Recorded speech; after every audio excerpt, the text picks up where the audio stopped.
الحصاد من بين سبورتس الإخبارية في قطر. أهلا ومرحبا بكم مشاهدينا، وبك يا ريتش. أهلا أمين، أهلا بكم مشاهدينا. نبدأ هذا الحصاد باستعراض أبرز أحداث اليوم. بعثة ريال مدريد تصل إلى لندن استعدادا لخوض نهائي دوري أبطال أوروبا أمام بروسيا دورتموند السبت المقبل في ملعب ويمبلي. البداية بآخر أخبار نهائي دوري أبطال أوروبا. نهائي ستتابعونه حصريا عبر قنوات بي إن سبورتس. وصلت بعثة ريال مدريد إلى لندن استعدادا لخوض نهائي دوري أبطال أوروبا أمام بروسيا دورتموند السبت المقبل على أرضية ملعب ويمبلي. وتخلف عن رحلة ريال مدريد الحارس لونين الذي يعاني من نزلة برد، ومن المنتظر أن يلتحق بزملائه يوم المباراة. كتيبة المدرب كارلو أنشيلوتي ستخوض النهائي 18 في تاريخ النادي الملكي. تم عرض كأس دوري أبطال أوروبا في لندن قبل أيام قليلة من مواجهة ريال مدريد مع بروسيا دورتموند في النهائي الذي سيقام على استاد ويمبلي. وحظي المشجعون في العاصمة البريطانية بفرصة الاقتراب من الكأس الغالية. إنه رهان كبير وكبير حقا. لست متأكدا مما إذا كان الناس يدركون أن هذا هو أكبر حدث لأندية كرة القدم في العالم، وسيشاهد هذا الحدث أكثر من 450 مليون شخص في جميع أنحاء العالم في أكثر من 200 دولة. هذا عدد مشاهدين أكثر ب7 مرات من السوبر بول. لدينا عشرات الآلاف من المشجعين يأتون إلى لندن. داخل الملعب قرابة 50,000 مشجع لريال مدريد وبروسيا دورتموند، وفي الخارج عدة آلاف آخرين. 3 أيام من الاحتفالات في لندن، ومن الرائع سماع اللهجات الإسبانية والألمانية مما يجمع الناس معا. إنه لأمر رائع. نهائي ويمبلي يمكنكم مشاهدينا الكرام متابعته حصريا مساء السبت المقبل على قنوات بي إن سبورتس. غصت شوارع مدينة بيرايوس اليونانية معقل فريق أولمبياكوس بالآلاف من الجماهير التي خرجت لتحتفل بإنجاز فريقها. الجماهير ملأت شوارع وساحات المدينة بنيران الشماريخ احتفالا بالإنجاز.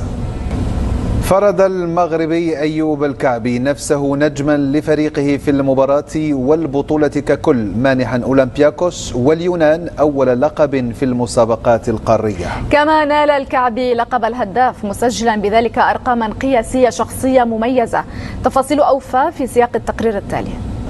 في ذهاب ملحق الصعود أو البقاء في دوري درجة الأولى الفرنسي، فاز سانت إتيان على ضيفه ماتس ب2-1. إبراهيم سيسوكو افتتح النتيجة لسانت إتيان في الدقيقة 19 قبل أن يعادل إسماعيل تراوري النتيجة لمادز في الدقيقة 45 من زمن الشوط الأول. ثم أضاف إيرفين كاردونا الهدف الثاني لسانت إتيان عند الدقيقة 80. قدم نادي بايرن ميونخ مدربه الجديد فانسون كومباني لوسائل الإعلام. المدرب البلجيكي القادم من نادي بيرنلي الإنجليزي والذي تم تعيينه خلفا للألماني توماس توخيل يأمل في تحقيق مسيرة ناجحة في تجربته الجديدة مع الفريق البافاري. المزيد في تقرير مراسلنا أبو عبيدة اليندوزي. انتهت رحلة البحث الطويلة والشاقة لنادي بايرن ميونخ عن مدرب جديد يتولى زمام الأمور في زيبنشتغاسة بعد المدرب توماس توخل بتعيين البلجيكي فانسون كومباني. ووقع هذا الأخير مع النادي البافاري عقدا يمتد لعام 2027 قادما من نادي بيرنلي الإنجليزي الذي نزل لدور الدرجة الثانية. وتم تقديم مدرب ميونخ الجديد كومباني في مؤتمر صحفي انعقد بالأليانس أرينا.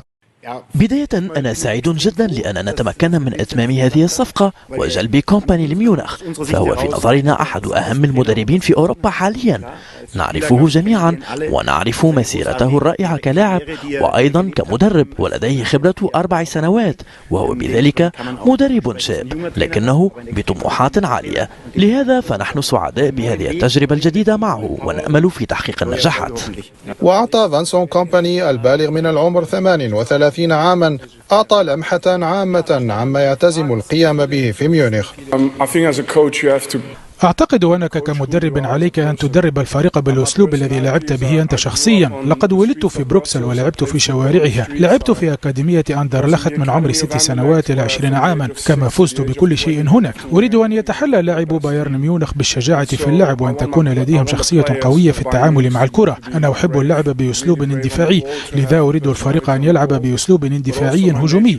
هاتان الخاصيتان تمثلان شخصيتي وأسلوبي، الشجاعة التامة في اللعب والأسلوب الاندفاعي الهجومي، معادلة نريد أن نحافظ عليها طوال المباراة.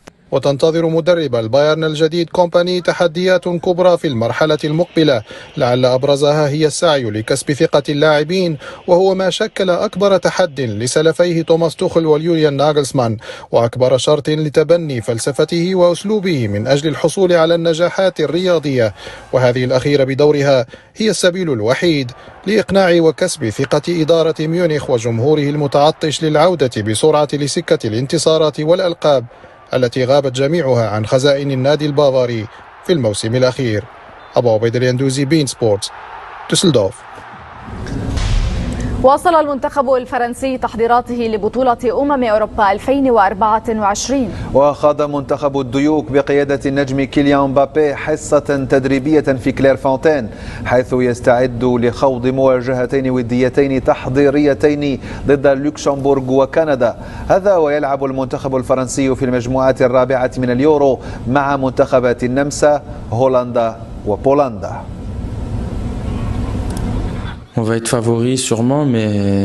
سنكون المنتخب المرشح للتتويج، هذا مؤكد، لكن علينا تأكيد ذلك على الملعب، وإذا رأينا أنفسنا الأقوى والأجمل فسنكون معرضين للخسارة، مثل ما حدث لنا في مباراتنا ضد أستراليا عندما كنا منهزمين، وبالتالي علينا العمل والوصول إلى المنافسة بكامل إمكانياتنا بدنيا وتكتيكيا، وأن نضع أقدامنا على الأرض، بداية بالتفكير في مباراة النمسا وليس أبعد.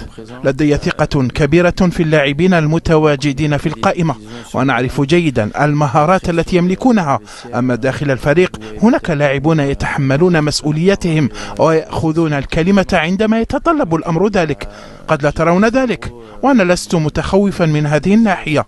من الطبيعي أن نسمع قبل كل مسابقة كبيرة عن تساؤلات حول من هم القادة داخل المنتخب، وهل سنكون أقوياء على المستوى النفسي، لكنني أثق في المجموعة.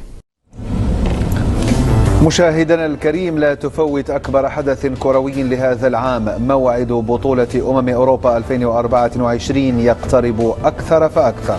اليورو سيكون منقولا بشكل حصري على قنوات بين سبورتس ماكس التي ستنطلق بداية من يوم السبت المقبل.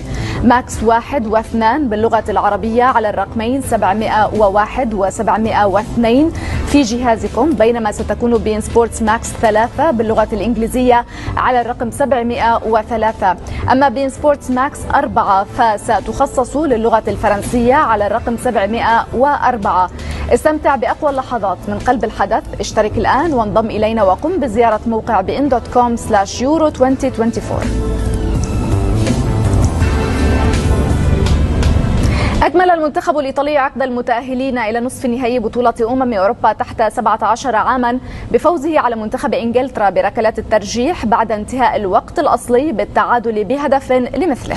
الهدف الأول كان لمصلحة المنتخب الإنجليزي بعد تسديدة مركزة من إيثان نوانيري، كان ذلك في الدقيقة 16 قبل أن يعادل المنتخب الإيطالي الحصة بواسطة لاعبه ماتيا ليبرالي في الدقيقة 29.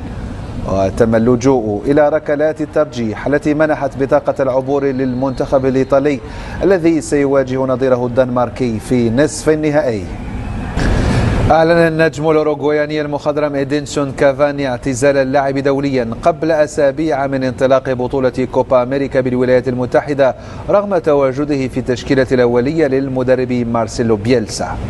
صاحب 37 ربيعا أعلن اعتزاله دوليا بعد أن خاض 136 مباراة دولية مع الأوروغواي، سجل خلالها 58 هدفا، حيث يعد ثاني هداف للمنتخب خلف المهاجم لويس سواريز. هذا وتوج كافاني مع بلاده بكأس كوبا أمريكا عام 2011 وحقق المركز الرابع في كأس العالم 2010. لاعب بوكا جونيورز الأرجنتيني شكر كل من ساعده في مسيرته، مؤكدا أنه سيظل يدعم منتخب بلاده دائما. مع اقتراب موعد دورة الألعاب الأولمبية هذا الصيف، يتساءل الوسط الكروي في الأرجنتين حول مشاركة النجم ليونيل ميسي مع منتخب بلاده تحت إدارة زميله السابق خافير ماسكيرانو. مراسلنا إبراهيم خضر وتفاصيل أوفى في سياق التقرير التالي.